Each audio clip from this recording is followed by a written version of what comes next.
we are essentially the one ring that holds the power of Sauron here. I really mean that, because it is this whole other thing of the Rainbow Nation, and forming a country where, despite the confluence of several major religions, cultures, languages, people who've hated each other for centuries, we can get along and be cozy friends, and we can grow rapidly. And despite having an economy that's mostly socialized and based on the most insipid and sanctimonious left-wing piffle, right, that we are going to become some kind of oasis of tranquility and harmony and prosperity. That little dream dies the second they realize they have to break it up. And when that dream dies, everyone in the West has to realize that their backstop saying it can work somewhere is gone. Yeah, I think there's, for someone as old as I am, I remember, seeing everyone crooning, "We are the world, we are the children." And so, I've seen a whole epoch, this whole thing sort of emerge and develop that you're talking about. So I think there probably is something of, to what you're saying there, this idea that this would be conclusive and final proof, as if any were necessary, that the experiment has failed. But it's also a testament, as many South Africans have observed, you among them, that, everyone who thinks it's going to fall apart immediately, they've got another thing coming, because it just continues to die. It's like, one of those old Volvos. It never runs well, but it never fully breaks down. So South Africa is a object lesson for us in many respects. I do want to ask, just because I've got you here, I see a lot of discourse on the right. Maybe it's from actual human beings. I think people should be more sophisticated about social media and the idea that anything they see there reflects, public opinion, due to how much the system is gamed with false accounts, and now overwhelmingly, I think, by AI. But I do see mention made, and in many cases, it is by people I've seen around for quite some time who are presumably human, that, the U.S. is just being pissy, and really the Chinese, they just want to continue with their Confucian mercantilist, arrangements, and they're not truly an expansive power, and the U.S. doesn't have to worry about them. Looking at what, going on, there's actually something what's going on with Australia. Yeah. Do you feel that they're not, or that they are an expansive, intrusive power? I think they're expansive in an incrementalist sense. It's like, but it's kind of like the British Empire. People want to compare this to like the United States, because the United States exploded onto the global sphere. Like, it was very rapid. It was like, oh, they're kind of in charge of their own little sort of hemisphere. And then all of a sudden they just conquer the entire world in the space of half a century. And, that's not what China's going to be. China's like, because of the massive gravity that it has, it doesn't have to do this rapid expansion of stuff. It just has to sit back and let everyone fall into its orbit. And then at a certain point, someone's going to want to do something different, and then the cage comes down. And it's like that. This is the thing, is Africans as well, they think of colonialism as, because they've been sold this cartoon idea in the modern age that we rocked up and just raped and pillaged. They forget how it actually happened. And if you look at the one case that I like is Yorubaland, because this is the one that I just remember quite well. British traders meander up the river, set up little outposts, and then within a couple of decades, the merchant class displaces the chieftains as the predominant influence in the region. The chieftains still have enough power to say, actually, no, go away, shut up, you're not going to be trading here, and they want to kick out the British. The British come and say, sorry, no, that's not going to happen. we are now sending the military. And now that's kind of how it works. I mean, like the Chinese are going to come and they're going to be friendly and the trade's going to benefit people. And then one day they're going to be in charge of everything and you're going to want to say no. And what are they going to do when you say no? They're going to beat you, because why wouldn't they? You're cutting their fingers off. So, I mean, it's like people are not, it's a very, very simple thing.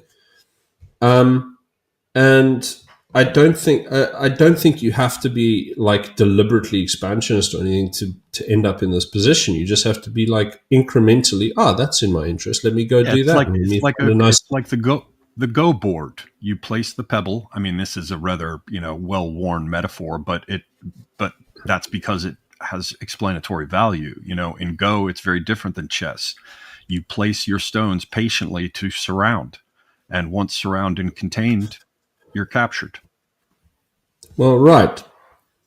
But I think, but it's difficult. I mean, getting ahead of the curve is hard, and I look at what Trump is trying to do, and I think I tear my hair out because, I mean, look, I understand. I mean, like, I follow your guys' little network quite closely. I mean, I watch Academic Agents Position. I know exactly why he's saying what he's saying.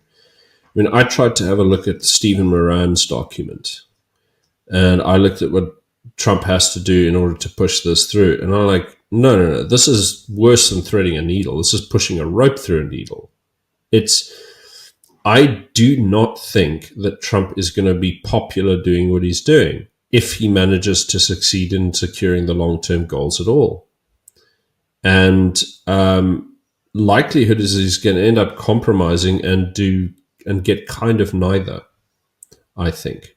So, well, we can certainly see the way in which he's effectively alienated the group that he wished to reach out to. They've responded very politely, but the idea that you're going to step into South Africa and say, we're really concerned about what's going on with the Boers, and so we want to welcome them to our country. I mean, that was a move that I resented. Yeah, that's directly contradicted by all of the drive of those people.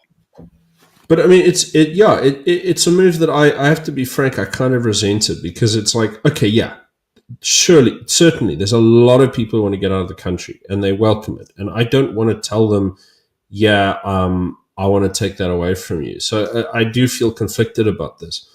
But I mean, you ever watch that film Seven Samurai? Yes. I mean, like everyone's watched that. Everyone's seen that. But you know that. But just before the intermission in the middle, where they've just finished training up the villagers, and then a couple of them chicken out at the last minute and say they're going to make a run for it, and the old samurai pulls out his sword and threatens to kill them if they try and run. And I think about that moment a lot, because honestly, if you're facing an existential question, you cannot afford to lose people, and it stresses me out that Trump's little evacuation might actually be successful. It stresses me a lot, because there is no way that you're going to get us all out of the country. You're going to let enough skilled members of our society leave that you are going to hurt our ability to defend ourselves here. That's what's going to happen. And like this kind of shit stresses me out a lot. And I can't begrudge people wanting to leave, but at the same time, I think, we need everybody we can get. I look at myself right now. I have nowhere near the kind of skills required to make a serious dent in the problems we're having. But I've looked around, and the number of people who are aware of political issues the way I am in my own country is a very, very, very small pool of people, right? And I sort of think, well, how many of the people who are at my level can we afford to lose, and how many do we actually need? We need people who are orders of magnitude more talented and daring and serious than I am. Orders of magnitude. I am just some guy who punts what he can find online and from interviewing people to try and fix certain problems. And it stresses me out because it's like the talent pool has become so small. We used to be such an enormously sort of fantastic country. It's not that we don't have talents anymore, but it's locked up in the private sector and in people who are trying to stay away from politics. So, you know, I don't know what to say. It's a very scary time. I Yeah, am.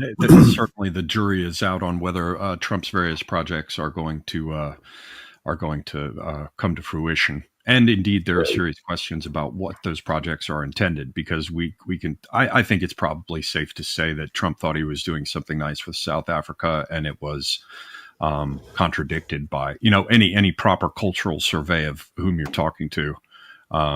Yeah, look, he does he is a blunt instrument. As a man, he is a bull in a china shop. I don't think anyone, I don't think even his most ardent supporters would accuse him of surgical precision with things.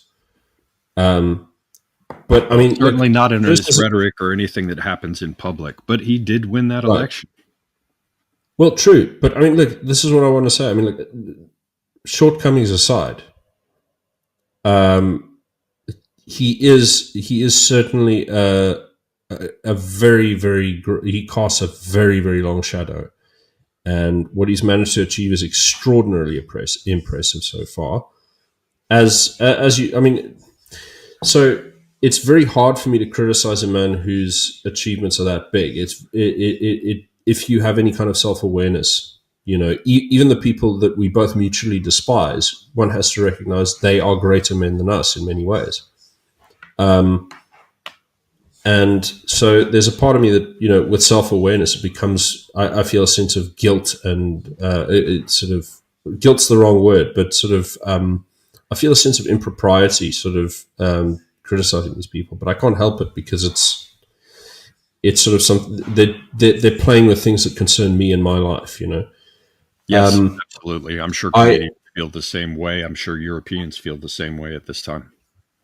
Yeah, and I mean, look, my perspective on this is, look, he is going to get influence. Look, there are messages coming from people from my country who are capable of operating internationally, who are pushing for the things I'm talking about. Some of them are pushing for some of them are pushing for all of them.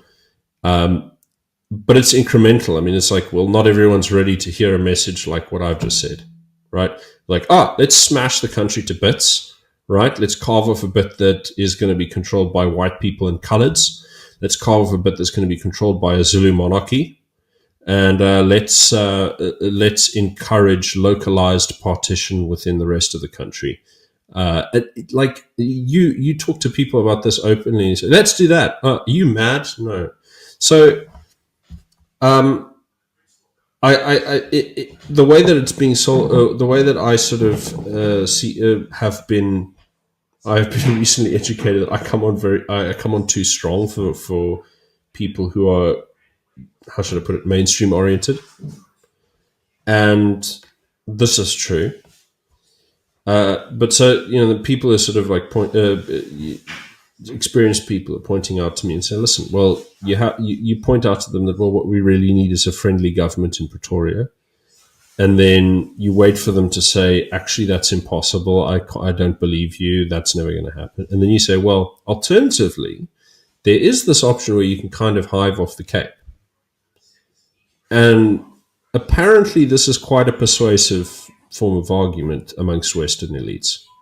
So they look at the Western Cape and they understand that it's doing well, and they see its value when introduced to the ideas. So my understanding is there's a significant chance that we may see the West, particularly the Anglosphere, start to recognize things. In Australia, they're very stressed out. So if messages get to them, I'm not aware of anyone who's been sort of making express efforts to lobby the Australian government yet, but I think that should be in the pipeline this year, hopefully. The likelihood is that we are going to see the attention drawn to us in the right way. I don't know if it's going to come in time. to make the right changes. But I'm not completely blackpilled on this. And I think what's going to happen is that once we get a little bit of diplomatic and monetary attention, should we say, on our projects down here, it'll give us just enough energy to achieve escape velocity and become serious. And that'll allow us to get the traction we need to put pressure on the provincial government to hold a referendum. And once that goes through, we're out.